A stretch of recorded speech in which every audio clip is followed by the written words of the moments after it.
the one thing I could have never fully prepared for was the emotional aspect of it and seeing planet Earth with my own eyes for the first time.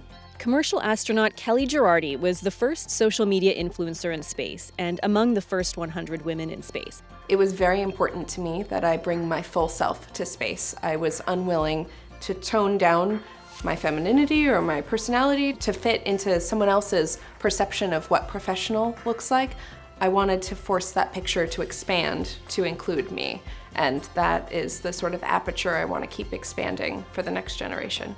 On her first flight, Gerardi conducted 3 experiments as a payload specialist with Virgin Galactic. One included bringing a glucose monitor to space for the first time ever to measure a possible relationship between space travel and insulin resistance. My entire career has sort of been underpinned by this mission of wanting to open up access to space for the next generation, and especially for researchers to be able to use space as a laboratory to benefit humanity.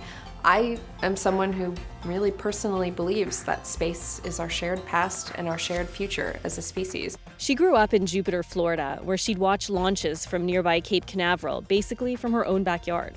I felt like I had front row seats to the final frontier growing up, and it felt kind of inevitable that humanity would be moving in that direction, and I remember just wanting to be a part of that. Gerardi is also an author, fashion innovator, and mother. She documents her successes and challenges online, including the IVF journey she's on right now. I have an update. So I got the results today. Only one is genetically normal and compatible with life. I've struggled with secondary infertility and recurrent pregnancy loss for the last 7 years since I've had my daughter.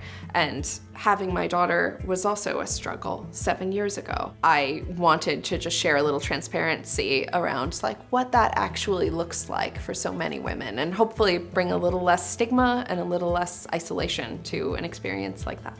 I'm fine. I'm just feeling really disappointed, and I feel a little bit like a hypocrite because this whole process, I was just telling myself you only need one, and now that I found out that I only have one. I have a superpower to be willing to fail publicly over and over and over because I'm gonna keep putting my dreams out there. I'm gonna keep reaching for them.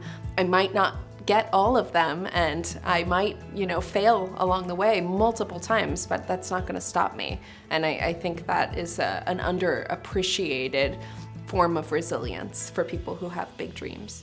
Gerardi's big dreams include a space flight in 2026 with a crew of all women. The emotion for me comes from validating what I've always believed about myself, which is not that I'm extraordinary or that I'm deserving or that I'm, somehow uniquely capable of this, but just the belief that I've always had that, yeah, if I work hard enough and bust my butt enough, why not me?